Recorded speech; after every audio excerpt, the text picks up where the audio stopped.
week, that is June 29th up to July 4th, 2020, as Vendor Development Week for MSMEs, by way of hosting a series of webinars on vendor development, transfer of technology, export promotion, and related business development opportunities, with specific reference to MSME sector.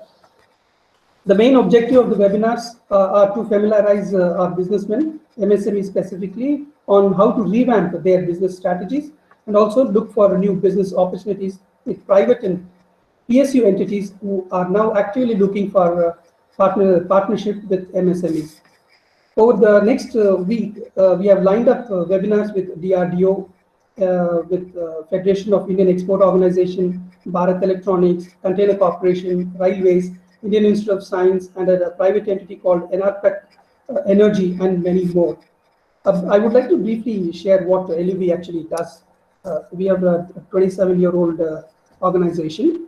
LUB Karnataka is a state chapter catering to 24 districts of Karnataka and works towards the empowerment of MSMEs. And we hope to cover all the 30 districts in the coming few days.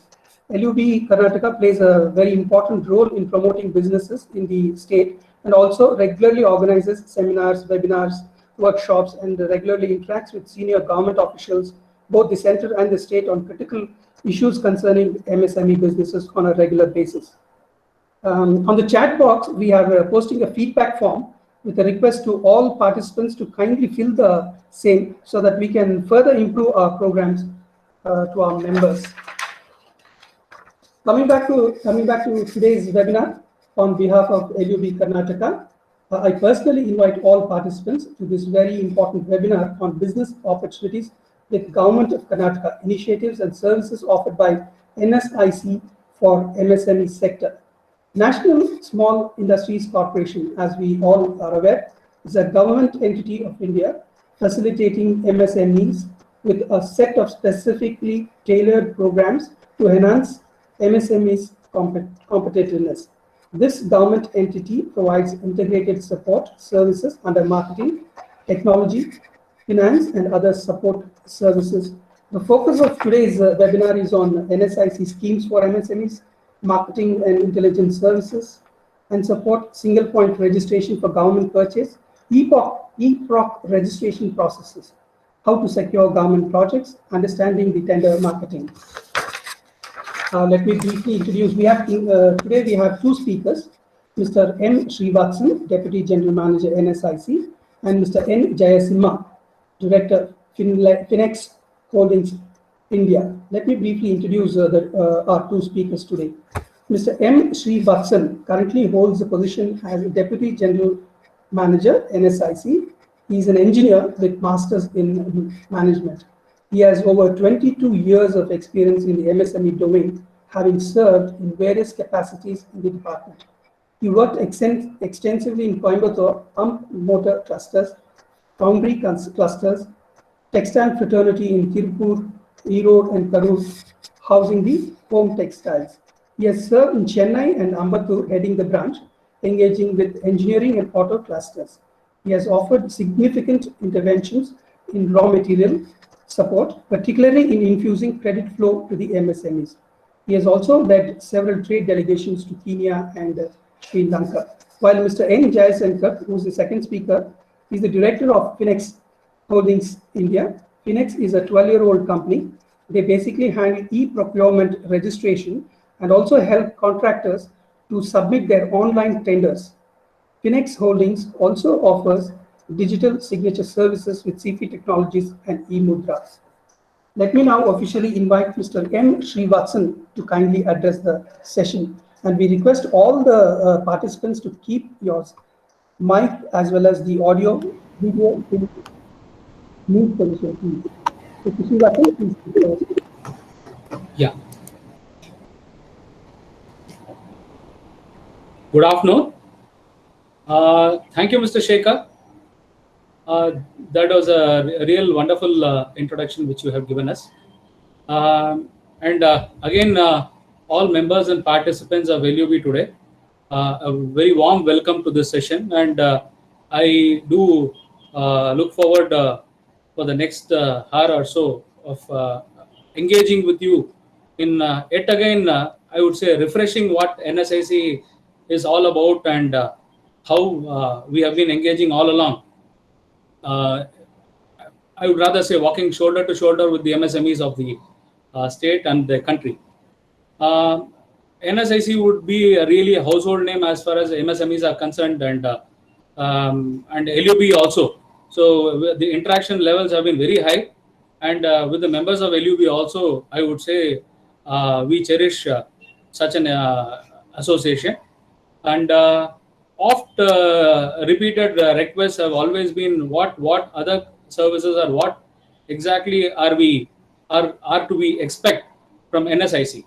So even during the lockdown period, when I think LUB had that first initiative of getting into those webinars, we had the pleasure of actually indulging in one such webinar when the lockdown began.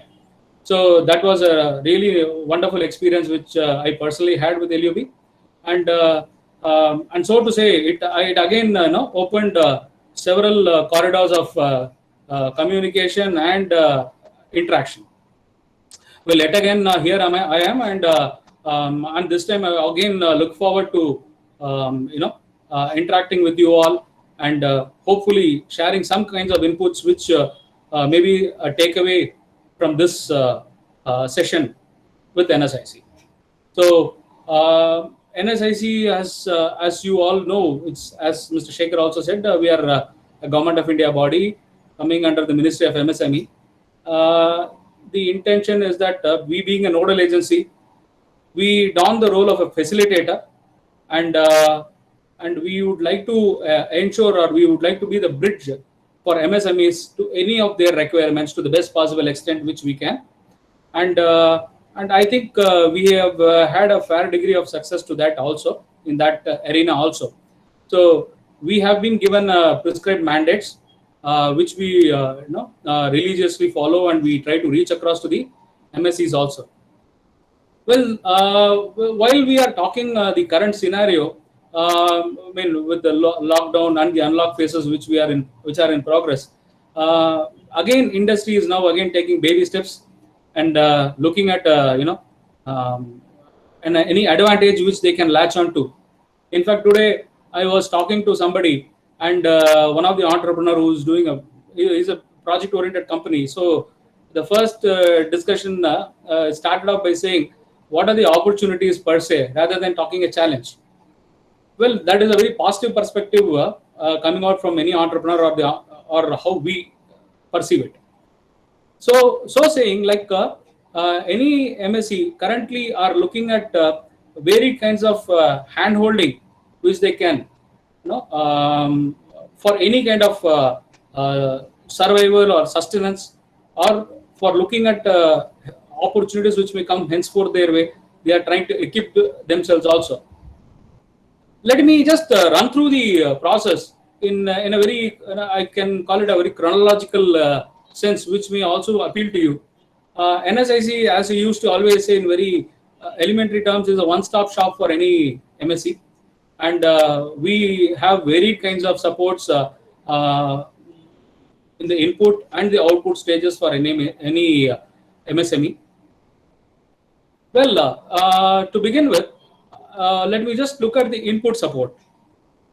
First of all, now every MSME is are having working capital limits with the bank, or having the bankers as their primary lenders.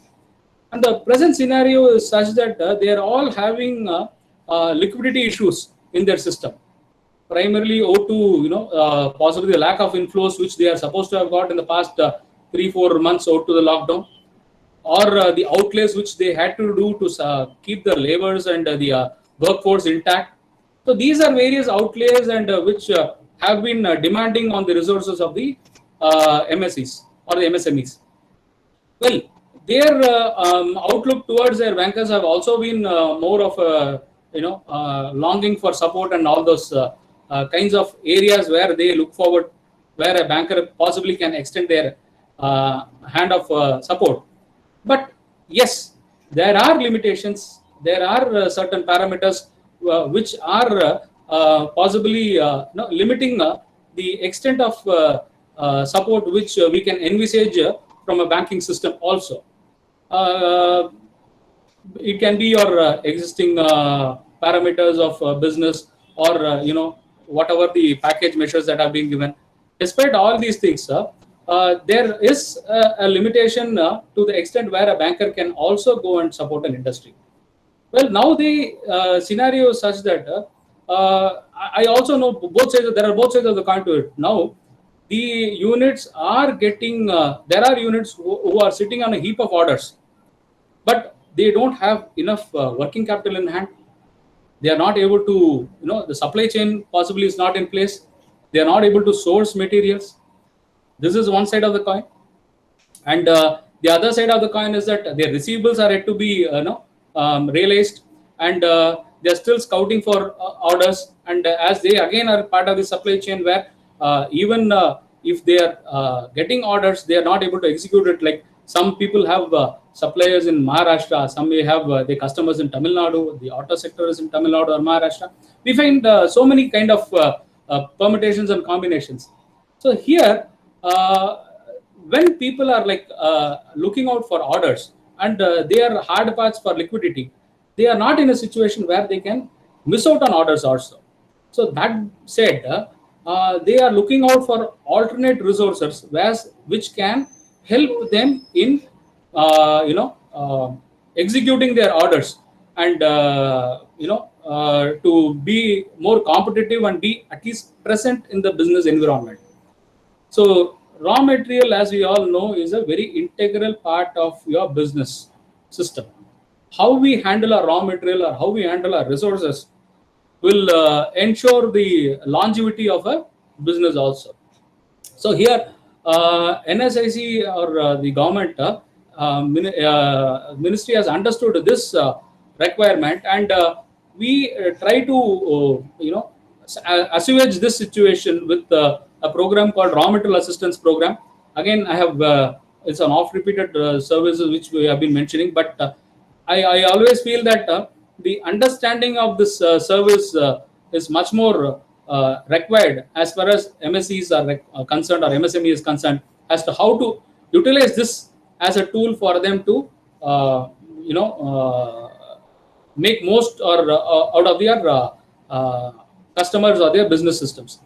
Like I said, vendors are a very important channel for any industry to be more competitive. When we are looking at being competitive, we are only looking at the markets. How about just we talk about re-engineering and re-innovating ourselves? Why don't we just look back and look at the vendors for some cost benefit? You may be a vendor for your customer, who may be in turn a vendor for their own clientele, but when you are being a vendor, you are also negotiated with, and you are also coming down your prices so that your material would be raw material for your client. And similarly, for your supplier, when you make your procurement, it also becomes a raw material for you, where you can look at some cost cutting. So this area is addressed through this raw material assistance scheme, and this is basically a supplementary support which is being given by the industry, by NSIC to the industry. This is over and above your banking limit, and what NSIC does it, they kind of fix up a limit to the MSMEs, and whatever procurements that are being made by the unit, if they give the bills, payment will be made on behalf of the industry directly to the supplier. And what happens is that the economics of operations, or the theology behind this scheme is that once a bill is given, we make payment, it becomes a cash purchase as far as the MSMEs are concerned. And they can very well get good cash discounts from their suppliers. That apart, we give up to 180 days of credit period. It was earlier 190, and recently we have evolved ourselves, and we wanted to, slightly, increase the scope of for the MSMEs, and we have made it 180 days now. So it is ample time for any unit to procure material, process it, realize their proceeds, pay back, and take back. So I can say this is a rotational kind of a facility which we are doing it. And when we make payment to the suppliers, they can really bargain for good cash discounts. Not only cash discounts, They can even identify new vendors in the market and try to get better quality materials also and be more meaningful in the market. So, and this is one important area. And see, every one of us have their trade payables in our balance sheet. We have your internal auditors and statutory auditors screaming on us saying that you improve your health of the balance sheet and all that stuff. So this is an area where actually you can cut down on the credit from the market, be more cash oriented towards your vendors, enjoy the credit given by the government, and even a rupee or two of discount, you can share that discount benefit with your customer and increase your volumes. So now is the time, friends, where we can really capture your market, where actually people are looking out for resources to try to source. See, everybody have their labor constraints. People are not inside or out, but still they would like to procure materials, and they would like to cater to their customer requirements. So this is a time, if you are being more cost effective and meaningful, you can even try to penetrate those markets which you have not been able to access yesteryears.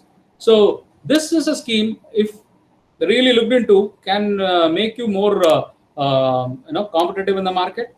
And in fact, actually, come COVID, NSIC had reduced their rates also. We have come down by about 1.5% on the interest rate also, and so that it's just about 9.5% presently. And as I said, it's a supplementary support, so it will add a lot of value for the MSMEs in this case, and be more prudent in your finance and business. So once we are done with the raw material, actually we in fact don't do it against the land, building or collateral. We try to do it against the non-fund based limits sanctioned by banks, which is again a supplementary support which bankers do. It is a resource. How you tap that resource is definitely in the hands of the entrepreneur. Their fund-based limits have their constraints. It is again dependent on your drawing power, your stocks, and all the stuff. Here we don't ask you for any stock statement, no stock hypothecation. Any material, any product, any vendor, any project you are into, you are free to procure from anybody you want. In fact, we expanded our definition also. Now we just don't limit to the primary metals. It can be a bought-out component, it can be semi-finished, and you procure some component, you are just doing some assembling activity. It is how you look at the business scenario. And in fact, we even started taking diesel bills also, because diesel may be procure a consumable or a important part of the material which the MSME is consuming. So not just the regular conventional manufacturing setup or the service, we even support contractors, be it electrical, mechanical, or any EPC kind of activity involved. That is also an area where people can actually count themselves in, because many times I find that people do not have their knowledge by themselves, that they say whether we are an MSME or not is the question sometimes they ask us.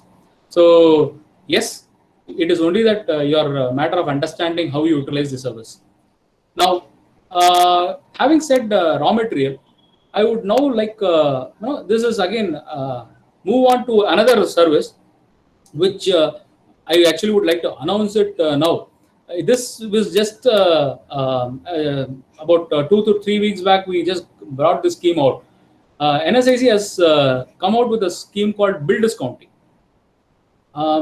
We are while raw material is something which is directly addressing your procurement requirements, bill discounting is another area where MSMEs are selling. It could be a sale bill discounting. The eligibility, I would like to dwell a bit more on this.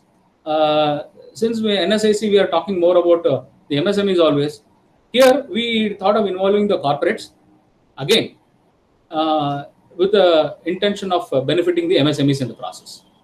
A lot of corporates are procuring from our MSMEs, or as MSMEs, you would be also supplying to a lot of corporates. There is a receivable cycle delay always happening, and I wouldn't call it even a delay. Even that 45 days or 60 days time which the corporates take to make payment, that 2 months is again some kind of I wouldn't call it burden, but it is a time where MSMEs would always love to do away with, and they would like to have funds in their system immediately as they start billing. So what NSIC has done is, we have come out in this scheme. There are the eligible units whom we can give the facility to either a public limited company or a private limited company. So saying a corporate, they can be a buyer, and the buyers, when they purchase from the MSE, if they give the bills drawn on them, they accept the bills and they lodge the bills with NSIC, we can discount those bills and make payment to the MSE. So in the process, what happens? The MSME gets the payment immediately, and the buyer also gets time, or their working capital is also in place, and they also get time for the payout. So it is a win-win situation, and more so because meaningful, because the compliance is there for paying the MSEs within a stipulated period of time. So it's a big complaint issue, and many corporates are really hard pressed to be adhering to these compliances. Well, with this scheme, you can really educate the corporates, possibly whom you are engaging with, to utilize this service so that they are also compliant in making the payments to you in time, and you also get your payment in time, and it is a win-win situation. In fact, for that, the interest rate is still a song. Actually, it's just 8.5%. So there again, all these corporates do have non-fund based limits in their coffers. They can really convert that non-fund based limit into this fund-based option, where they can do some kind of service to you by discounting your bills and getting your payments in time. There is another scenario also. As an MSME, we can also fix a limit to the MSE when you are supplying to the corporates. The only thing is that the corporates should accept the bill of exchange which you raise on them, and the bill of exchanges will have tenors. Many of you may be knowing. For those who don't know, bill discounting facility is built upon the instrument called bill of exchange. A bill of exchange is something like the MSME will raise, I have made supplies for these bills, and they will have a period like 60 days or 90 days or 120 days, and the corporate will accept the bill of exchange, stating that we will make good the payment in 120 days. So this is what a bill of exchange, in very layman terms, I'm saying, is, and they will enclose all the bills which you have raised on the corporates, and you will give the bills to NSIC. I'll discount those bills and make your payment immediately on the 120th day or the 90th day on the agreed tenor of the bill of exchange. The corporate will make payment to NSIC. They are supposed to make that. So what happens is that in this case, the MSE or the micro small enterprise gets the immediate payment to them, which you can utilize for your wages or any payment, but the cash comes to your system directly. Mind you, the earlier raw material support makes payment to the suppliers directly, where you take the advantage of a government department supporting you, and you can take mileage from your vendors for getting maximum cash discounts. In this case, you also try to get the cash into your system directly, subject to the corporate to whom you are supplying accepts the bill of exchange and makes the payment within that period of bill of or the tenor of the bill of exchange directly to NSIC. And here again, the system is done against the non-fund based limit sanctioned by bank.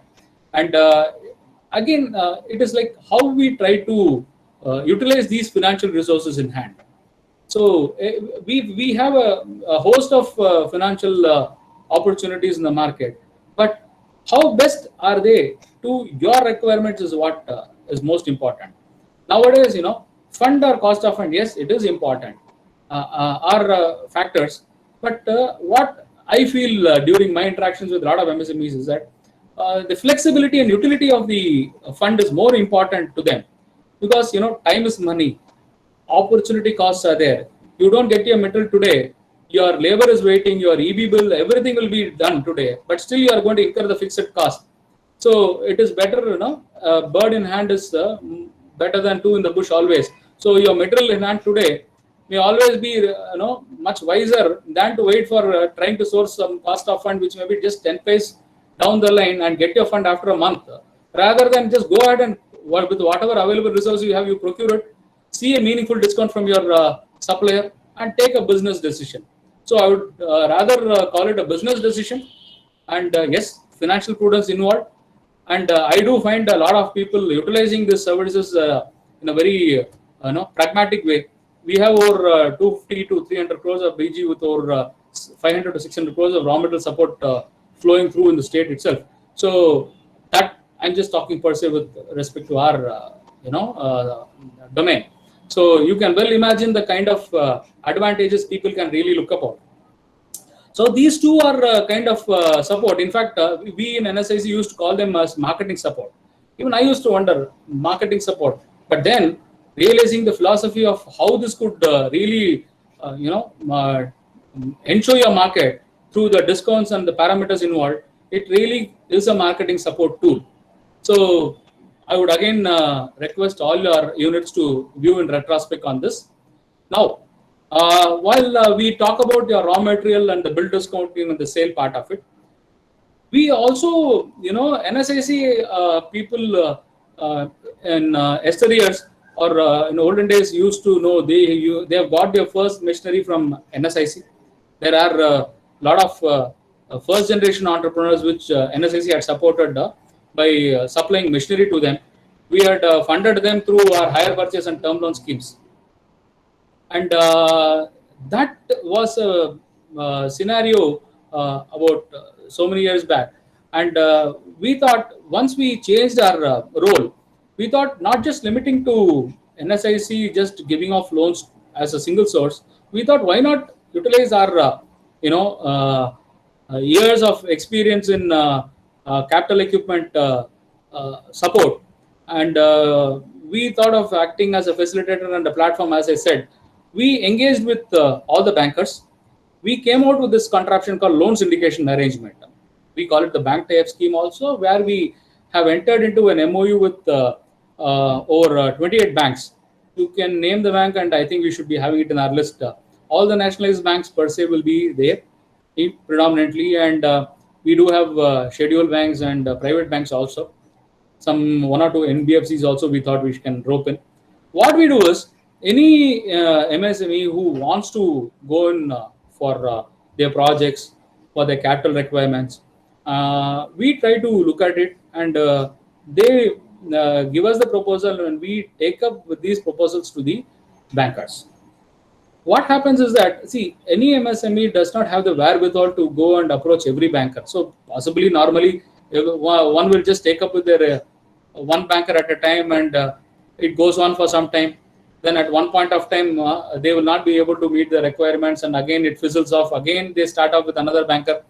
But with this scheme, we found that we can even take up with one or two bankers simultaneously, whereby increasing the accessibility for credit for MSMEs. Again, opportunity. This has given us that big potential where we can look at 2-3 bankers simultaneously also, and the MSME nowadays bankers also are really hard stuck for manpower, and they may not have their entire resources at your disposal to pay attention and guide you with the documentation. So we try to bridge that gap. We try to talk to the bankers also and follow up on your behalf with the bankers, at least understand what exactly is the issue behind or any documentation requirements. And we also hold on. We also try to help them in getting the loans. Not only this, sir, we also are helping them in taking over bank loans. So this is one aspect where we have been going. Now I'll go into the NSIC registration or the government department supplies. NSIC registration, we call it the single point stores purchase program. That is the basic criteria on which the government department supplies are also happening. And let me just get into the procedure. There, as you all know, there is the benefits for NSIC registration is that when we participate in the government department tender, we have the advantages, we are required to pay the earnest money deposit, and tender forms have to be paid for. In that, NSIC registration helps them in getting waiver of EMD. Many departments waive off their earnest money deposit if they find that NSIC is registered. I mean, the unit is registered with NSIC, which is a big support for them. Not only that, they also get tender forms free of cost. They are also given purchase preference. If the L1 is a non-MSC, and if L2 is registered with NSIC and it's within the 15% of their L1, then they can be called for negotiation with the L1. And if they match the L1 price, they can be given some orders to some extent, and they can share the order also with the L1. So now let me also dwell upon what NSIC certifies in this case. Why the sanctity for the NSIC registration is because we certify the products that the MSMEs are producing. As a buyer, every buyer is interested in knowing if the MSME is manufacturing the product which they require or not. Apart from that, the unit, the buyer also is interested in knowing whether they have the capability of manufacturing their product or not. Again, I'm just repeating, this is an important factor because every buying department, when they take up with us, they ask these specific questions. They are interested in knowing whether you are manufacturing these products. Second, they are interested in knowing your capability to manufacture. They are also would like to know if you are, what is the financial strength of the unit.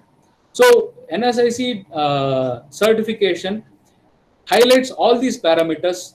Not only that, it also gives the promoters details, the address of the factories, and all this aspect in one go.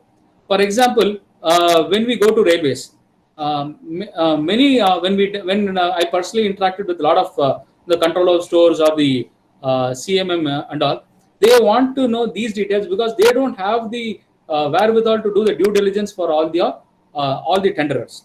So when they go through NSIC certificate, it is they are able to identify the units with whom they would like to place the orders upon.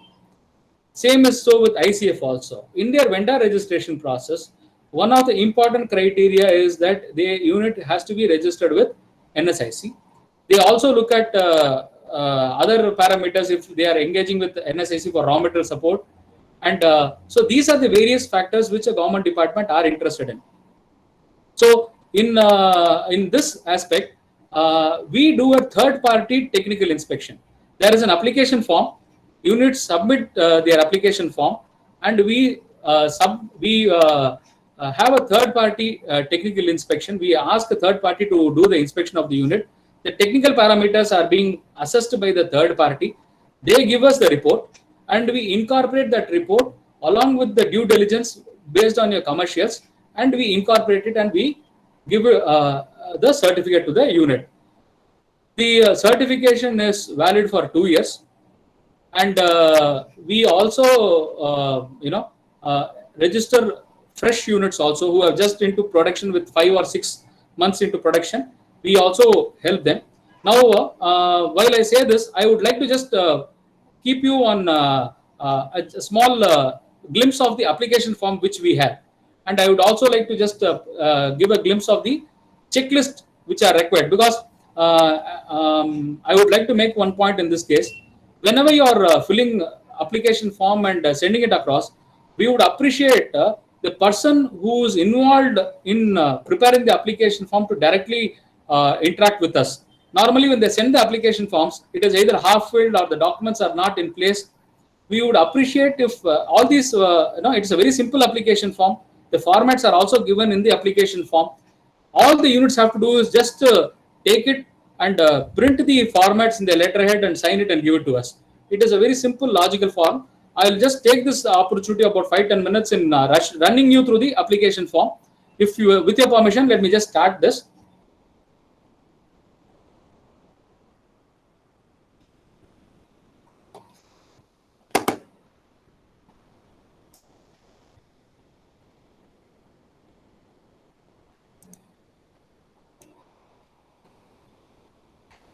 This is the application form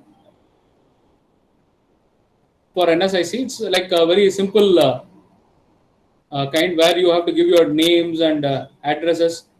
Of course, Udyogadar memorandum till today. I think tomorrow we have to go for another registration, Udyogam registration. Srivatsan sir? Yeah. Here, sorry? not visible. Your screen is visible. Presentation screen is not visible. Please share it. Oh, sorry. Yeah.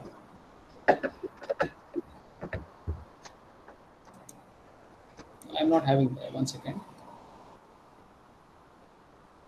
How do I do this? Go present here. Present now. Yes. Just open your PPT Yeah. and start sharing. Share now. Share. Yeah. Is it visible now, Shekharji? No, not yet. Yeah, now it is visible, sir. Yeah. Please go ahead, sir. Yeah. This is our application form, and I'm just running through it. All simple, straightforward questions. I would request the entrepreneurs to fill in every field of this. This is a soft copy. Of course, we do have a physical copy, but for the sake of ease of operations, we have also got a soft copy of this, which we can mail to the entrepreneurs.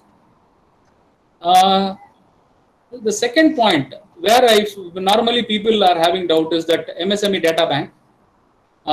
This is one area where people are missing out on the documentation. They have to register themselves in the MSME data bank. You need not, it's not a very big thing. It is a very, hardly you just have to spend about 5 minutes on your system. You just Google MSME data bank, or even in our MSME ministry website, you will find this data bank. You sign up in it, you give your UAM number and PAN number. If you fill in, you automatically get a mail to your authorized email ID, and that copy you can enclose. You just give a declaration on a letterhead saying that you have entered yourself into the MSME data bank, and of course your PAN number and the Udyogadar memorandum, all the stuff are routine. If it is an ROC or a proprietor concern, when you have started production, again routine stuff. Directors, if you are finding this space is not sufficient, you are welcome to attach a separate copy. You mention whether your unit belongs to the category of SC/ST or a women entrepreneur, or all these. When your unit is categorized as a special category or a ST category or any, is that if the major, for example, if at a partnership company, if the major partner belongs to the category, they should have their certificate in place or cash certificate in place. It should be over 50%. If it's a woman entrepreneur owned company, it should be over 50%. The 51% shareholding should be by the SC/ST entrepreneur. Then it's called an SC/ST owned company, or it belongs to the category. Or if it is a woman entrepreneur, then again it should be over 51%. And they have to declare if it is a subsidiary of any MNC or a large company. Again, the shareholding should be over 51%, means then you will be considered as a subsidiary or associate kind. The other things are all plain and straightforward, whether it is all like yes or no kind. So this is one thing. And again, all the annexures that are being given, the formats will be following now. There is one annexure F format. And now coming to details for which registration is sought. This is a very important factor. What happens is that when you go for government department tenders, many department will ask, as I told you in the beginning, they are interested in knowing whether you are manufacturing the products or not. So definitely NSIC's certificate will indicate to them if you are into that area of activity. So this information of the application is very important, that because you are technically competent in indicating what products you are manufacturing. So that detail you have to be very clear and give it. It cannot be generic. You can, in fact, you can be a bit exhaustive also in understanding your future business requirements also. So that is one for manufacturing. somebody will be into services. So you please give the services. When I go into that part of the application form, you will be able to understand what we are saying. And some units will be into both kind of activities. Sheet 1, sheet 2, sheet 3 will follow. And next, the details of factory, and this is again a very important aspect. Please be very specific in the factory address, your office address, and godowns if any. Because when the technical inspection people come, they will go and visit these addresses. Many times after the registration happens or after the inspection happens, units visit us and they call on us and say that 1 or 2 addresses have been missed out, or they want to incorporate some other address, or they may have gone an address change. All these things we request you to kindly incorporate in this itself. So it will save half our troubles in this case. Again, these are all your financial details. Plant and machinery, equipment, tools. These are all indicative of your investment in machinery for the purpose of your definition and the category in which you fall. Again, NSIC's registration is only for micro and small enterprises. It is only for micro and small enterprises, I repeat, and we don't register trading companies. We only registered either manufacturing or service entrepreneurs.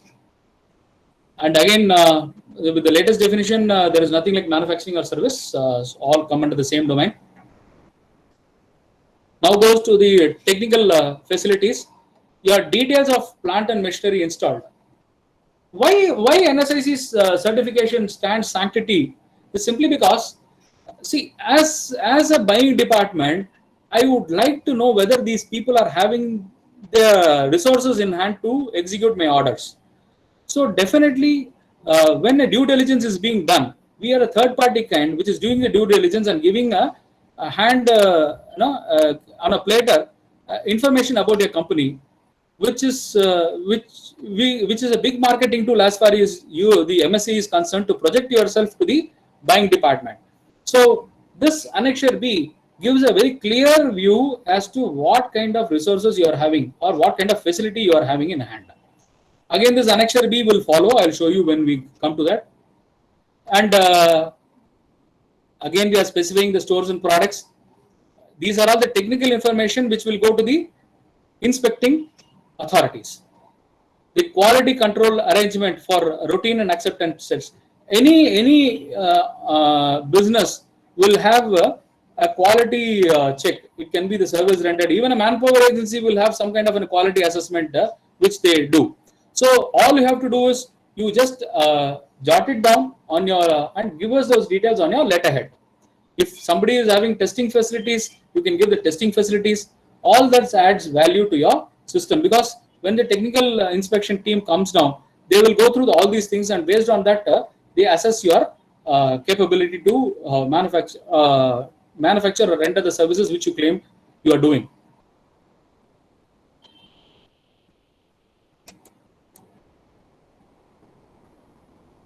These are all type tests, and all these things are purely technical stuff. Now, point number 11. This is the document which is required as far as the registration is concerned. This is the result of operations and the financial position of the MSc unit. I am repeating verbatim because this is the financial indicator which will go in your certificate.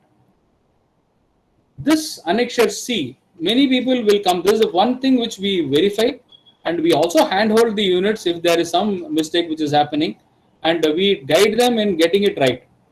This Annexure C has to be certified by the auditor, and when I run through the formats, I will again dwell upon this.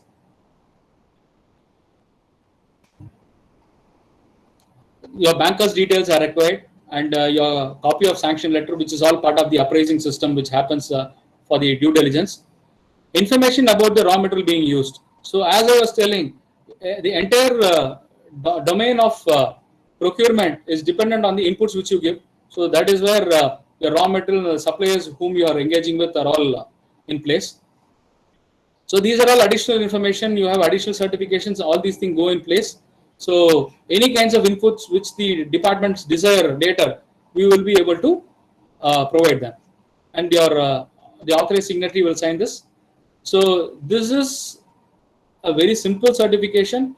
Just have to spend some 10-15 minutes on the application form. It will be easily done. Any clarifications, you are always welcome to ask us, but I would appreciate if the entrepreneurs delve on this, because these are crucial information which will decide on your certification. Well, we were talking about sheet 1, sheet 2, sheet 3, about the details of the products which you want to get manufactured. So this is for a manufacturing company which we were doing. In a manufacturing company, what are the products you are manufacturing, the stores you are manufacturing, the items you are manufacturing, the details are to be given here. The specification. Earlier, many people come and give us one thing called customer specification based on customer requirements and based on customer drawing. But as a policy, since 3 years, we cannot use the word as customer specifications or anything. The units have to give specific, have to be very clear on the specifications part of it, and they have to mention the product's specification. It can be anything, like steel fabrication. They can mention the thickness of the steel which they process. If they are into transformers, possibly the input output and the wattage and gensets and all the stuff. For example, I'm saying. So they have to be very clearly mention the specifications part of it. The qualitative capacity, again, it can range from your inputs, the materials being used, the quality of your product, and the quantitative capacity, again, has to be very clearly mentioned. Somebody is doing machinery, they can mention how many machines they are producing in a month, which will be indicative for the buyer also to understand whether they will be able to execute their order or not. So this is very important. Again, I would appreciate if the technical people to be very conscious of this aspect.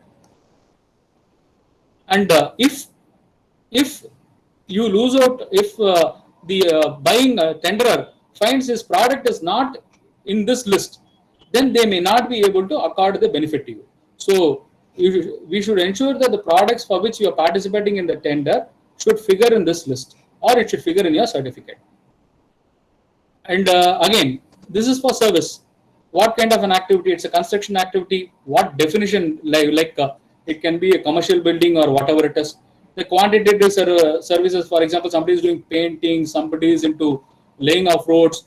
What are the the extent to which they can render the service? Sometimes it is combination of both manufacturing and service. Both will come together. In case of partnership firm, you give the power of attorney and authorizing one authorized partner, and he will be signing the application form. Please be very clear on this. This has to be on a stamp paper and it has to be notarized. For a private limited company, you give a board resolution. Again, many people give their own formats. All the formats are given in the application form. Please request to follow the formats given in the application form. So many people come and say, sir, I've given the documents, but they may not have actually given it in the respective formats. So I would request people to give the documents in the specified formats. This is the Annexure B I was talking about. In the Annexure B, you have to give it again on letterhead, and it is all self-certification. It is all attested. But for the Annexure C, everything is what you give and you attest it. The name of the equipment and machinery, year of purchase is sufficient. Many times you may not have the dates. Year is sufficient, and the approximate or the original value of the machines have to be specified. Again, for the purpose of indicating the category you belong to, it's micro or small. Stock, name of the stock or whatever material, finished goods or whatever it is there, that you can mention in this columns. Annexure C is, this is one for manufacturing. Annexure C is one. For service, Annexure C is format is different.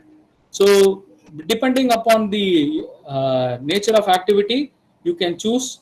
This has to be certified by your auditor, and the auditor after certification will give a UDIN number, which is mandatory. It is like unique documentation identification number. So this is basically the gross sales. They have to less the trading sales, scrap sales, tax, then arrive on the net sales. And based on the net sales, we arrive on the monitor limit, which is an indicator of your financial capability. And again, the same for the service enterprises also. And if required, a combination of both. What I suggest is you can work out and you can always bring it to us. we can verify it once. If there is any anomaly, we will definitely guide you on that, and you can get it revised, and then go for your auditor certification and bring it back to us. So this is one important document, and the other annexes are all available. All you just need to do is take a printout on your letterhead. It is as simple as that. Plain fill up the blanks. This is a pro forma of your banker's report, which it indicates basically the credibility of the unit which your bankers need to give us. This is an indicator of your performance about the earlier orders which you have indicated, which you would have done. The broad checklist, I'll just go into it.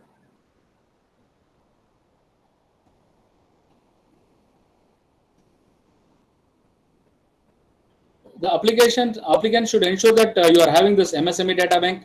All your KYC, basically PAN, GST, UAM, and electricity bill. If you own the place, then you should give the ownership document. If you are having a lease deed or rental deed, a copy of the rental deed is mandatory, or some kind of an arrangement with your owner indicating that you are operating in that place. Again, P&L for 3 years. Even if, as I said, these are for existing units who have been for many years. Even if it is 1 year old, also to whatever you have even a year of balance sheet also, that is absolutely fine. You can give it to us, and we can always register a company. The 3 years is indicative. Basic copy of sanction letters, and if you belong to the special category SC/ST, you should have the relevant certificate, and mainly the SC/ST entrepreneur should be holding major share in the company, or major ownership should be from the special category. For them, there is a subsidy being given, and it's almost 100% subsidized. It's just they have to pay 100 rupees, and they need not even pay the inspection fee or the NSIC registration fees. Again, the other documents are basically all your number of personnel employed, a declaration stating that you don't have any link with any large company. This is again a self-declaration. As I told you, write up on the quality control measurement which you are having in your company. If you are having any R&D facilities or quality control equipment, you can always type it out and give it on your letterhead. Test reports. Annexure C is, as I told you, that format is already given. Annexure E format already given.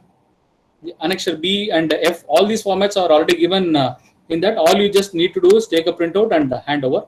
So broadly speaking, these are the basic documents which you require, and I feel it's pretty straightforward and simple, which we can do it. Just a matter of understanding, and we can crack this application form. It is not a JEE, it's a pretty simple one, which we can do it. And any additional proof, like if it is partnership or private limited, then you have to give the authorization documents. Partnership, you give a power of attorney, and you have to give a partnership deed. Form A is a regular partnership document with the register of firms. Like for a private limited company, you have the ROC. Register of firms is for the partnership company. And the other documents are based on your constitution, which you have to support, supportive documents, which you can always give. So, gentlemen, this is broadly them. And the inspection officers report from the technical agency, they give us these details right from the location. That's why I said clearly give you a place of operations. All these things will come in your certificate, and what comes in your certificate will entitle you for the benefits which the government wants to give you, or the buying department wants to give you. So this broadly, gentlemen, is about the registration process. And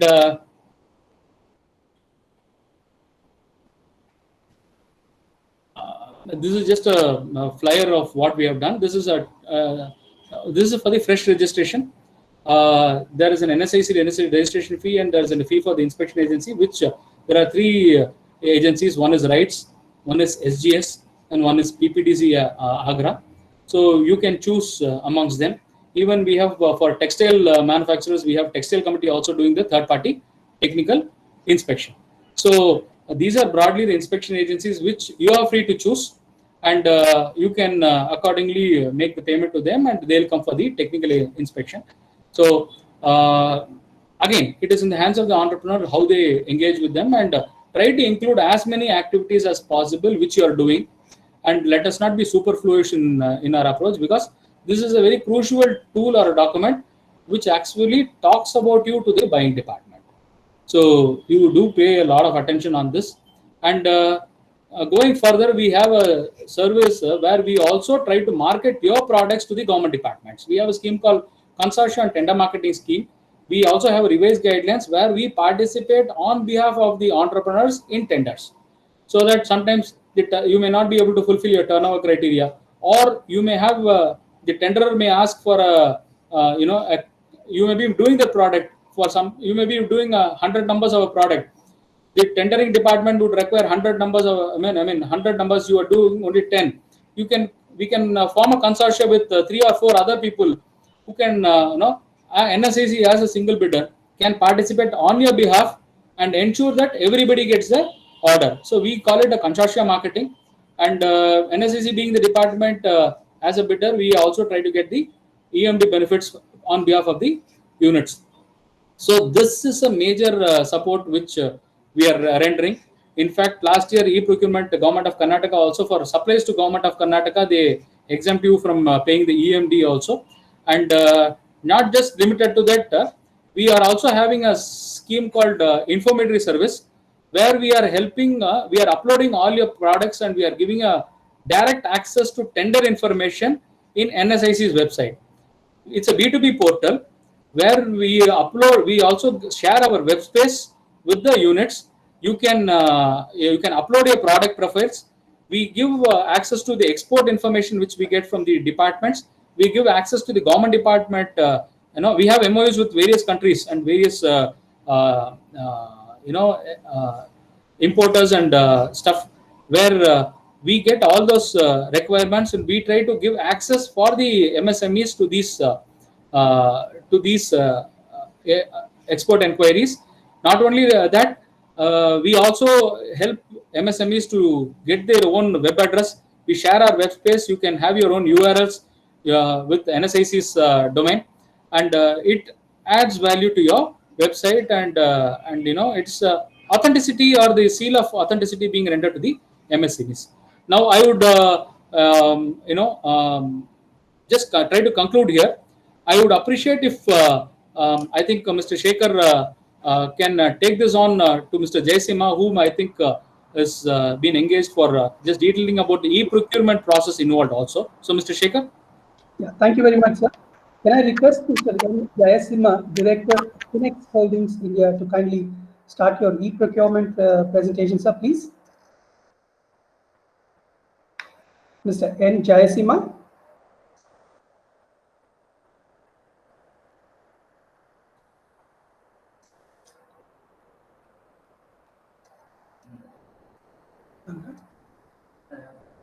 Mr. Jayasimha.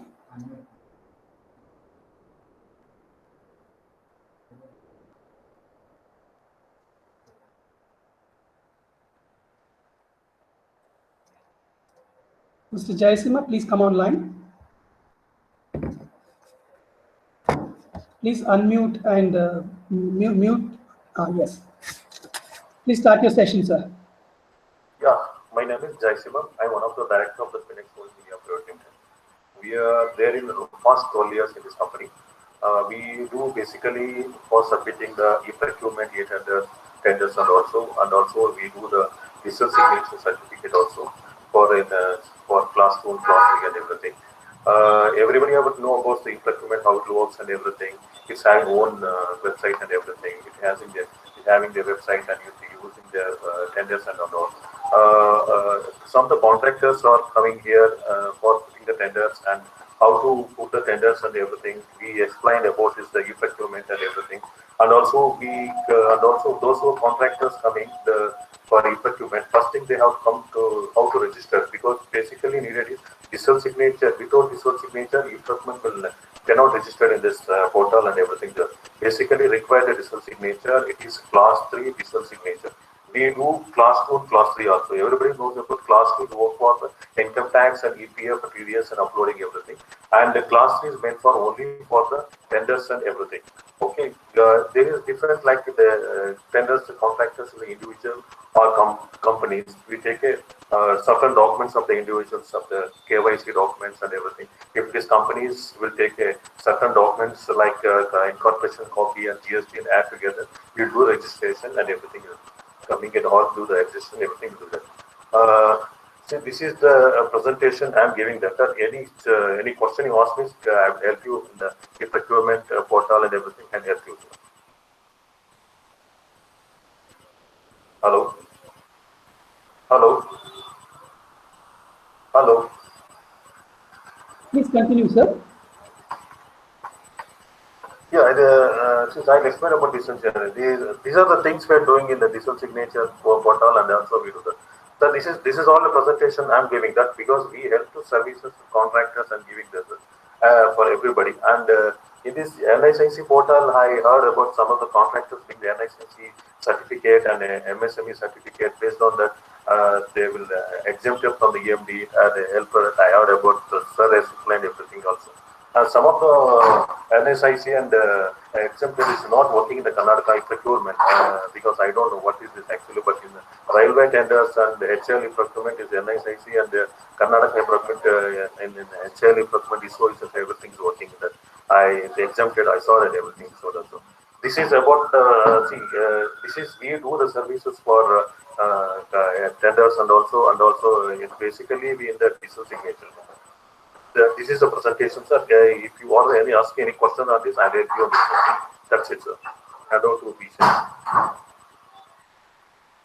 Hello? Hello? Hello? Thank you very much, sir. Thank you. Before I open, there is already a question which is being typed in. Mr. Van Narasimhan has a question, sir, to either to Mr. Srivatsan. Okay. How can the platform of LUBK help you in sharing government procurement requirements to its members? Okay. You can take the question, sir. Yes, sir.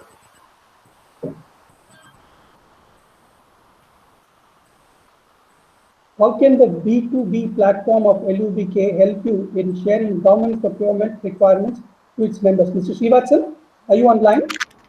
Yeah, very much. Yeah. Yes. Question, please. Okay. The B2B platform which I was talking about, is that it, Mr. Shekhar? Yeah. This is called informatory services, and all the MSC is given the user ID password for the access.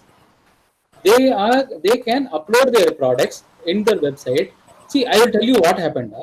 When any industry, when anybody who's wanting to scout for some information, they normally go through the government department channels so that they can get authentic information. So many people used to come to us. They ask who's doing what. Many departments ask us about many details. So that is when NSIC came out with the service called B2B and informatory services, where we thought we can bring in the MSCs into our platform, and we give a platform for them to exhibit themselves in this B2B portal. Not only that, we are also giving the tender information to these people so that they can access these tender information and directly go and participate in this case.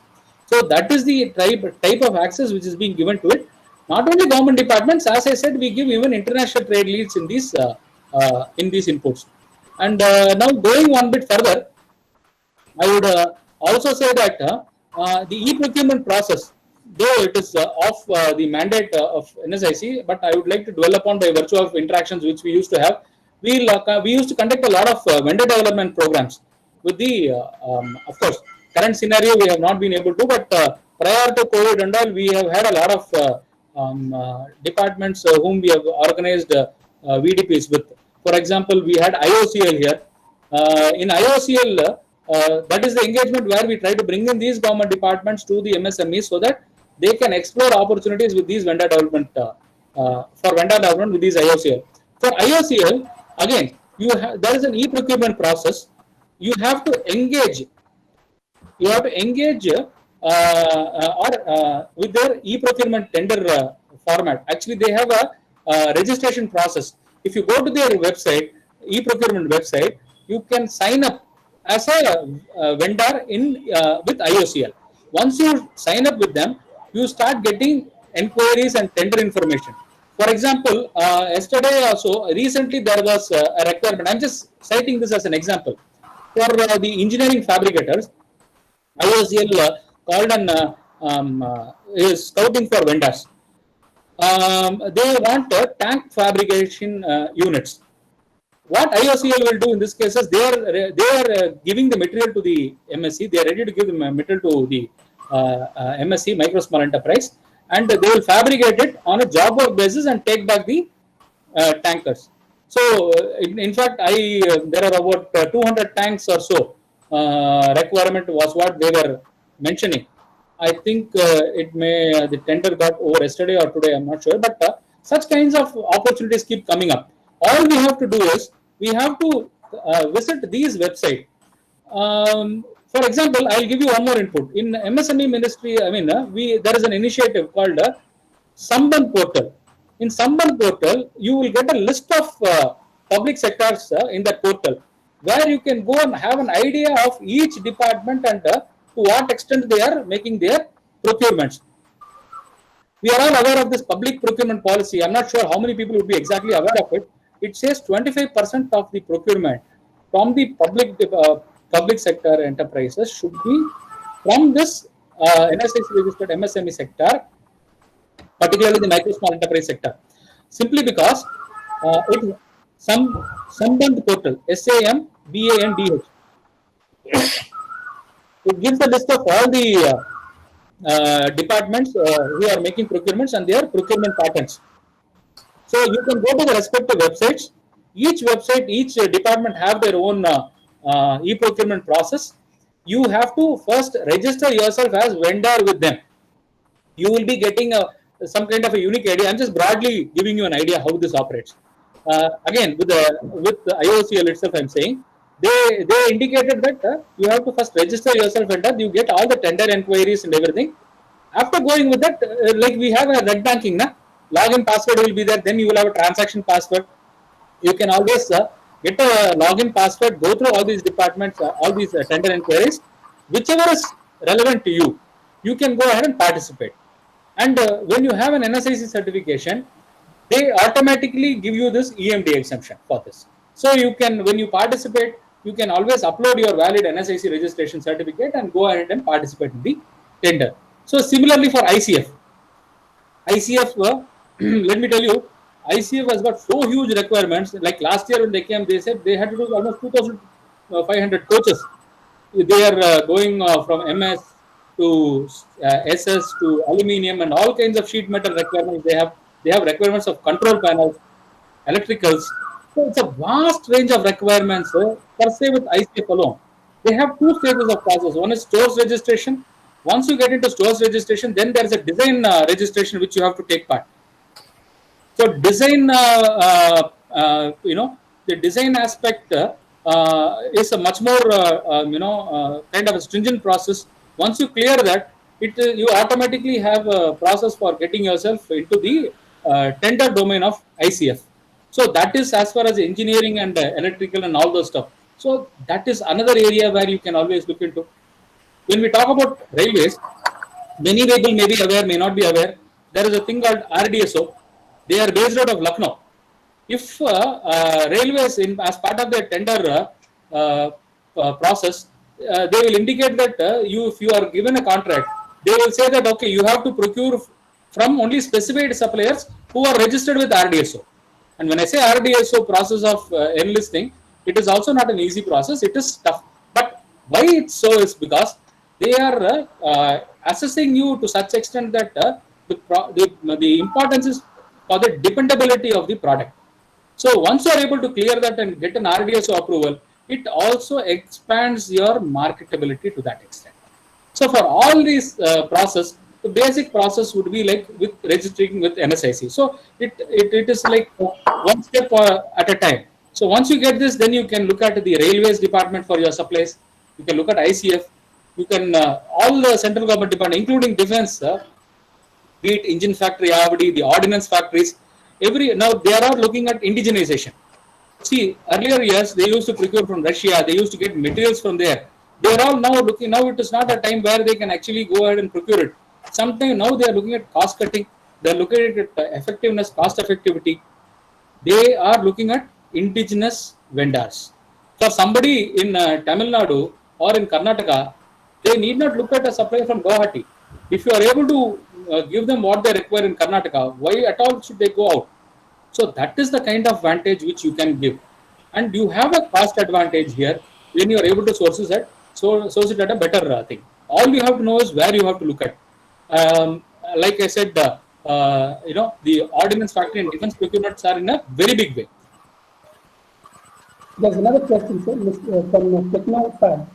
What is the cost of registration, sir? Srivatsan, sir?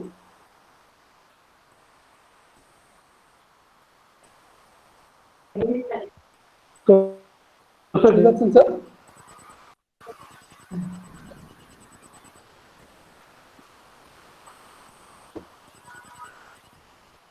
At least ensure if one is not working, the other will take care of your break-even. If one department is not having a outtake, the other can. BHEL, for example, in the power sector, they can really, they go for the engineering fabrication and all those stuff. People in acoustic, for example, BHEL, Randypet, they all go for the acoustic based and the boiler point and the sheet metal kind of fabrication. So that is another major area where you can really look into. Be it electrical panel and, for example, Bharat Electronics. Bharat Electronics is into the electronics and all those kinds of procurement support which they are into. I heard for this COVID, they are into ventilators and all the stuff also, which I heard from the units. So that kind of procurement is happening. All we need to do is be more conscious of it. Yes, Mr. Shekhar. There's a question, sir, from Yashi Kendall. Do traders have any benefit from MSIC MSME? You're talking about traders? Yes, sir. Traders, I cannot directly register them, or they may not be eligible for any other scheme, but in the business B2B portal, they can be part of that. There we don't have any restriction for traders. We can support them. Point number 2. Sir, actually, when I told about raw material support, many industries who have avoided the support came to us because of their suppliers. See, you are supplying a material to your people, customers, who may be MSMEs. Your problem is that you are not getting your payment in time. So you can always refer them to us, and possibly we can fund them to purchase material from you also. This is a different point of view. And frankly speaking, there are a lot of suppliers in the market who are benefiting from this also. Yes, Mr. B.S. Srinivasan has a suggestion, sir. Sure. NSIC certificate should be generic so that MSME can take part in more. Any comments on that, sir? Yeah, sure. Sir, hello, Srinivasan sir, my regards to you. Sir, the very purpose, like as I said, sir, in my presentation, we used to give like customer specific and customer specifications, but they took it off for the same reason what you are telling. For example, sir, you may be doing a product, specific product which you are specializing in. If I give a generic certificate to somebody else who may actually not be doing, but it should not impede the market of the person who is actually doing that product and whose core competency in that also. When I give a generic certificate, the buyer also may not be able to have a clear assessment whether they are able to do it or not, sir. So it actually impedes the sanctity of the certificate also to an extent. But we try to, if somebody is doing into engineering fabrication, we try to be generic in that area. I would not just per se restrict to only one product. For somebody who is doing a computer system, he can do a laptop, he can do a desktop, and he can do anything. He can do even an integration of servers also. So I would like to broadly be saying that they are into computer integration and system hardware. So I would, there, yes, we are generic about it, sir. There we are generic about it. But for your own benefit, we would like to be specific in the areas of activity which you have core competencies in. But we can be generic about what you are doing. I need not be very specific about it. Yeah. Sir, there is question from SRP Technocrat. Should we have to register for IoT also? Mr. Shekhar, not clear. Should we have to register to IOC also? No, no, sir. It is not a registration for IOC. It is basically for e-procurement, taking up tenders. It is e-procurement is all about online tenders these days. It is for participation.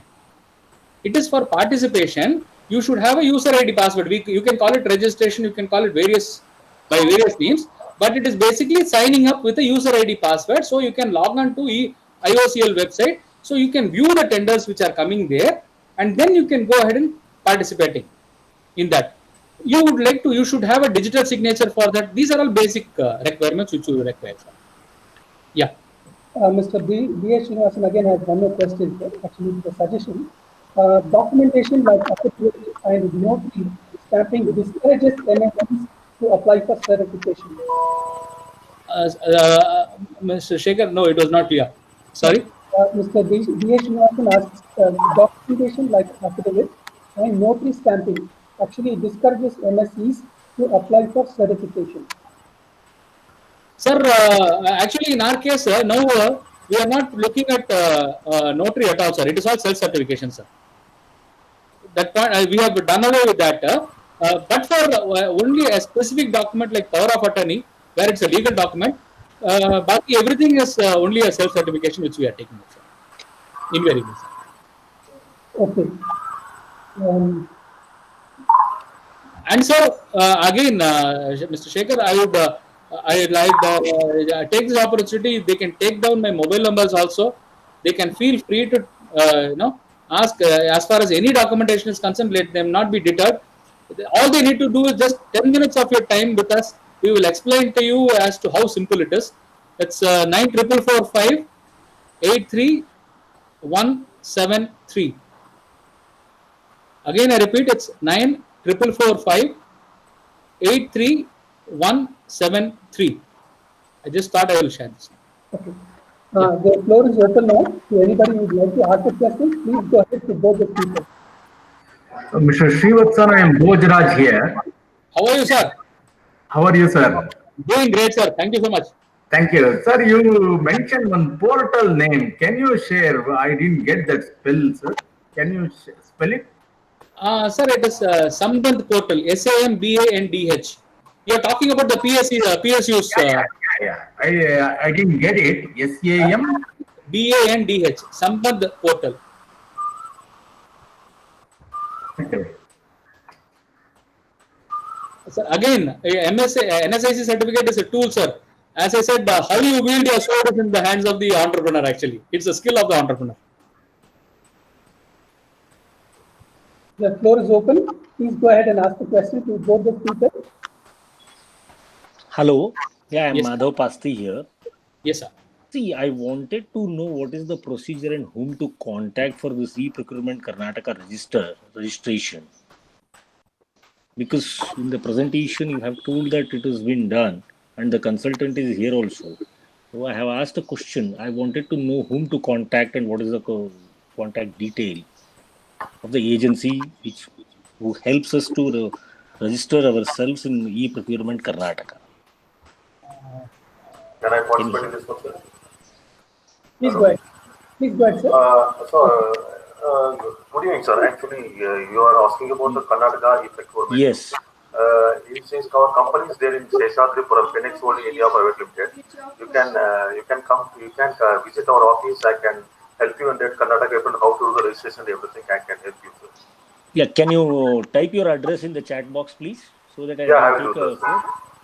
Yeah. Yeah. Thank you very much, sir. What is the email ID and everything, sir? Please type.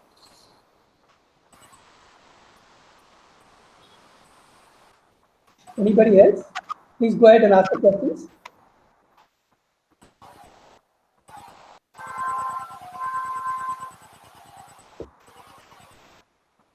no other question, we'd like to close the session.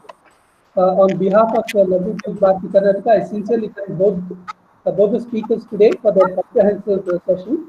I'm sure every participant today has immensely benefited from your informative session. We seek your guidance and support in future also, sir.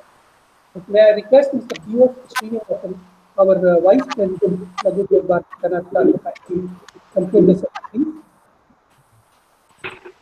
Thank you, Mr. Shekhar and the team of Lagu Udyog Bharati for making this wonderful e-procurement portal of the Government of Karnataka, Railways, Defence, and this particular interaction with Mr.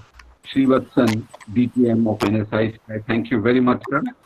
Thank you. And to recap the whole session today, NSIC gives not only raw material support at 9.5% any raw materials including diesel, electrical items, service sector, products, and any other material. And the new announcement from NSIC is over the bill discounting facility with an interest rate of 8.5%, which is for the bill of exchange, which is to be accepted by the corporate department. And we are all aware of NSIC being one of the nodal agencies for many years and many decades for capital equipment support. And we also appreciate the loan syndicate arrangement and the procedural requirement for the single point stores purchase program, which helps micro and small enterprise sector for the exemption in EMD tender forms, purchase preference of 15% with respect to L1 if it is a rate, and the NSIC certifies the MSME, the MSE for the products manufactured, capacity, and the financial stream. And the NSIC certification also has been strengthened with the third-party inspection from RISE and the SGS and also PPDC Agra, which adds value to the certification. And the format for registration has been very well explained by the DGM. And I request members to take the NSIC registration way and participate in the tender. And we are also appreciating the tender marketing scheme of NSIC, the consortium marketing, and the info media services for the B2B portal, and also the information regarding Sambandh portal. We request NSIC to reduce the fees for the micro and small enterprise registration. The reason being they not only pay for the registration fee, they have also to pay for the certification fee from the respective organization.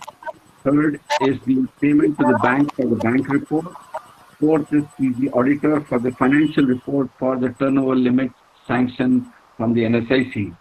And I also thank Mr. Jaisima from FineFlex Holding to explain about the digital signature procedure.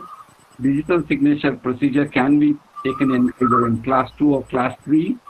They are well versed in taking part in the tender for the railways, defense, e-procurement from Karnataka development, Karnataka government, and also very soon they will also help the MSEs to get into the GEM portal. I thank you all for the participants for spending your valuable time on this particular very important discussion on the webinar today.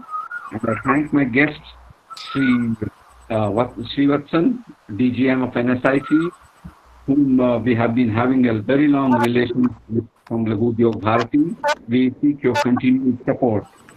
And also I thank Mr. Jaisima and the team of LUB for arranging this event. Thank you. Good evening. Thank you so much. I'd like to mention that Mr. Jayasimha is a private consultant. Before I conclude the session, I would like to inform all participants that tomorrow at the same time, we have another webinar. This is with regard to vendor development partnership with Container Corporation of India, where Dr. Anup Dayanand Sadhu, Group General Manager, will be addressing all our members. Thank you very much. Thank you. Thank you, Mr. Sheikh. Thanks. Thank you very much.